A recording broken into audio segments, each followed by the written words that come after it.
देखो जैसे क्या होता है, मान लीजिए फॉर एग्जाम्पल हमारे पास ये क्वेश्चन है, एक पॉइंट है 1,2 और देखो लाइन है 3x प्लस 4y माइनस 2 बराबर 0। ठीक है, देखो मान लो हमने यहां से इस पर एक परपेंडिकुलर ड्रॉप किया और हमें फुट ऑफ परपेंडिकुलर निकालना है। तो देखो एक तरीका तो हो गया कि हम डायरेक्ट फार्मूले से निकाल दें, जैसे अभी हमने पीछे पढ़ा कि फुट ऑफ परपेंडिकुलर अगर हम डायरेक्ट फार्मूले से निकाल दें तो निकाल सकते हैं।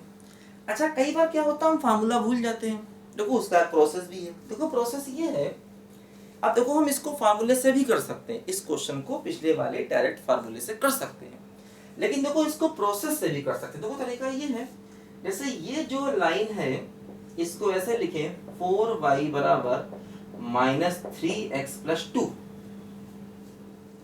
है ना। देखो ऐसे तो y बराबर क्या हो गया माइनस 3/4x और प्लस 2/4।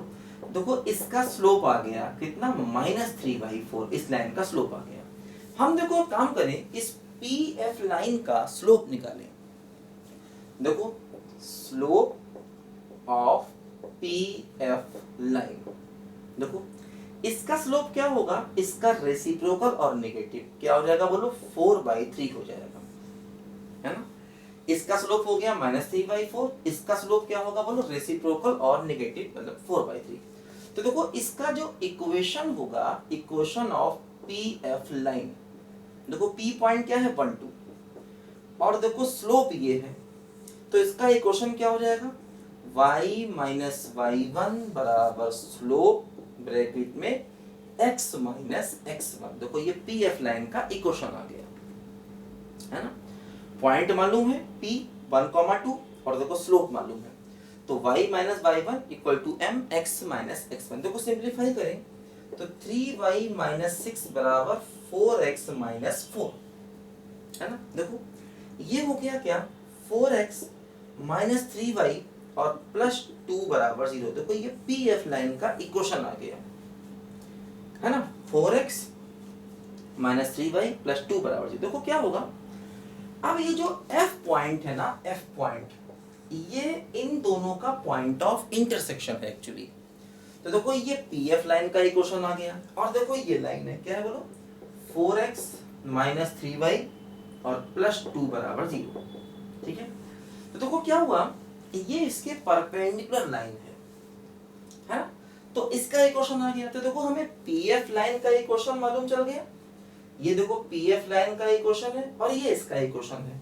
ठीक है, इन दोनों को आपस में सिंप्लीफाई करेंगे, मतलब इन दोनों का पॉइंट ऑफ इंटरसेक्शन निकालेंगे, तो उससे भी हमें F का कोऑर्डिनेट मिल जाएगा। ध्यान दो, ऐसा भी हम कर सकते हैं कि हम इन दोनों का पॉइंट ऑफ इंटरसेक्शन निकाल लें। देखो ये लाइन का इक्वेशन दिया था, इसका इक्वेशन हमने निकाल लिया, कैसे, इसके परपेंडिकुलर और P पॉइंट से पास हो रहा है, तो इसका इक्वेशन निकल गया। अब देखो इन दोनों को सिंप्लीफाई करें, कैसे करेंगे, देखो सिंप्लीफाई जैसे काम करते हैं, इसमें मल्टीप्लाई कर दें 4 का, तो क्या हुआ देखो 12x प्लस 16y, देखो 4 का मल्टीप्लाई कर दें और माइनस 8 बराबर 0। इसमें मल्टीप्लाई कर दें 3 का, तो 12x माइनस का 9y प्लस का 6 बराबर 0, है ना। इसमें हमने मल्टीप्लाई कर दिया 3 का, ठीक है। इसमें मल्टीप्लाई देखो हमने कर दिया यहाँ पर 4 का, ठीक है। अब देखो इसमें से इसको माइनस कर दिया जाए, माइनस प्लस माइनस, देखो ये कैंसिल हुआ, ये क्या हो गया 25y माइनस का 14 बराबर 0। देखो इससे y मिल गया, y की वैल्यू पुट कर देंगे तो क्या होगा x मिल जाएगा, और ये जो एक्स वाई होगा मतलब इन दोनों का जो पॉइंट ऑफ इंटरसेक्शन होगा, यही हमारा F का मतलब फुट ऑफ परपेंडिकुलर का कोऑर्डिनेट हो जाएगा, है ना। तो ऐसे भी हम फुट ऑफ परपेंडिकुलर के कोऑर्डिनेट को निकाल सकते हैं, ध्यान दो, ठीक है। देखो अब जैसे मान लीजिए हमने यहाँ पर y निकाला, ये y की वैल्यू पुट कर दो किसी इक्वेशन में, तो उससे हमें x मिल जाएगा, है ना। देखो इसे कंप्लीट करते हैं, देखो जरा यहाँ तक पहले देखो, मान लीजिए हमने क्या किया यहाँ पर ये इक्वेशन ले लिए कि वाली 4x माइनस 3y प्लस 2 बराबर 0। देखो ये y की वैल्यू यहाँ पुट कर दी,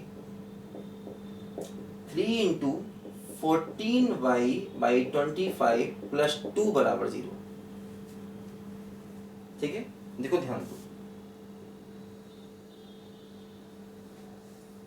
ठीक है, देखो क्या होगा, ये हो गया 4x बराबर 42 बाई 25 माइनस 2, इसको उधर भेज दिया। ठीक है, देखो 4x बराबर क्या हो गया, माइनस का, देखो यहां पर ध्यान दो, 8y बाई 25, देखो x हो गया माइनस 2 बाई 25, ध्यान दो।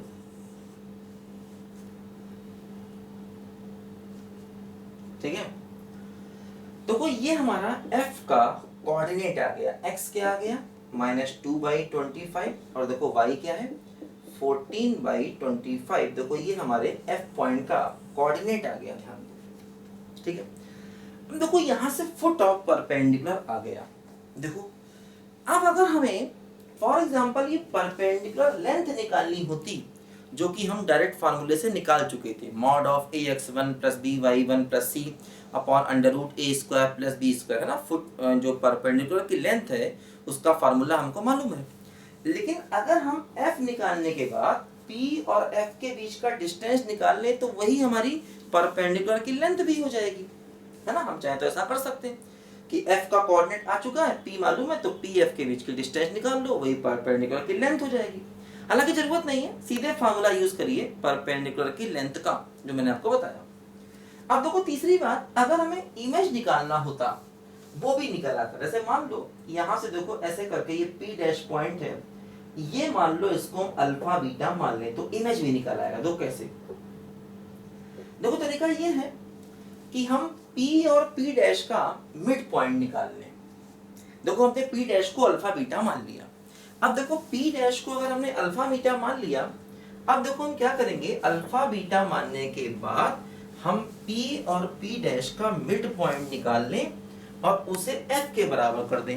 देखो यहाँ से इमेज भी मिल जाएगा। हालांकि इमेज का भी हमारे पास डायरेक्ट फार्मूला है जो मैंने बताया आपको, लेकिन अगर वो फार्मूला भूल जाओ तो फुट ऑफ परपेंडिकुलर और इमेज आप इस मेथड से भी निकाल सकते हैं। देखो जैसे p और p डैश का मिड पॉइंट निकालो तो क्या हुआ, mid point of p and p dash कैसे निकालोगे, देखो ये 1 plus alpha by 2 comma 2 plus beta by 2, इसको f के इक्वल कर दो, क्योंकि देखो ये मिड पॉइंट f होगा।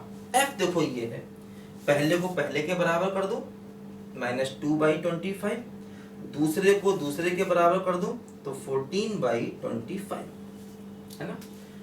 इसको f के बराबर कर दिया। देखो इससे क्या फायदा हुआ, 1 प्लस अल्फा बाई 2 बराबर माइनस का 2 बाई 25। ठीक है, क्रॉस मल्टीप्लाई कर दो, 25 प्लस 25 अल्फा बराबर माइनस का 4। ठीक है, देखो यहां से 25 अल्फा बराबर माइनस का 29, देखो अल्फा हो गया माइनस का 29 बाई 25। ठीक है, ध्यान दो। इसी प्रकार देखो सेकंड को सेकंड के इक्वल कर दो, 2 प्लस बीटा बाई 2 बराबर 14 बाई 25। देखो यहां से क्या मिलेगा, ये हो गया 50 प्लस 25 बीटा बराबर 28, है ना। 50 प्लस 25 बीटा बराबर 28। देखो यहां से 25 बीटा आ जाएगा कितना बोलो, ये हो जाएगा माइनस का 22, और देखो बीटा हो गया माइनस का 22 बाई 25। तो देखो ये जो अल्फा बीटा आया है ये इसका इमेज हो जाएगा, मतलब p डैश का कोऑर्डिनेट हो जाएगा। तो इमेज को हम ऐसे भी निकाल सकते हैं। ठीक है, तो अगर हम फार्मूले भूल जाएं तब भी हमारे पास क्वेश्चन करने के मेथड यहाँ पर रहते हैं। ठीक है, तो ये मेथड हमें सीखते रहना है, धीरे धीरे करके हमारे ये सब प्रैक्टिस में आ जाएंगे। लिखो जरा बच्चों ध्यान से पहले इसको।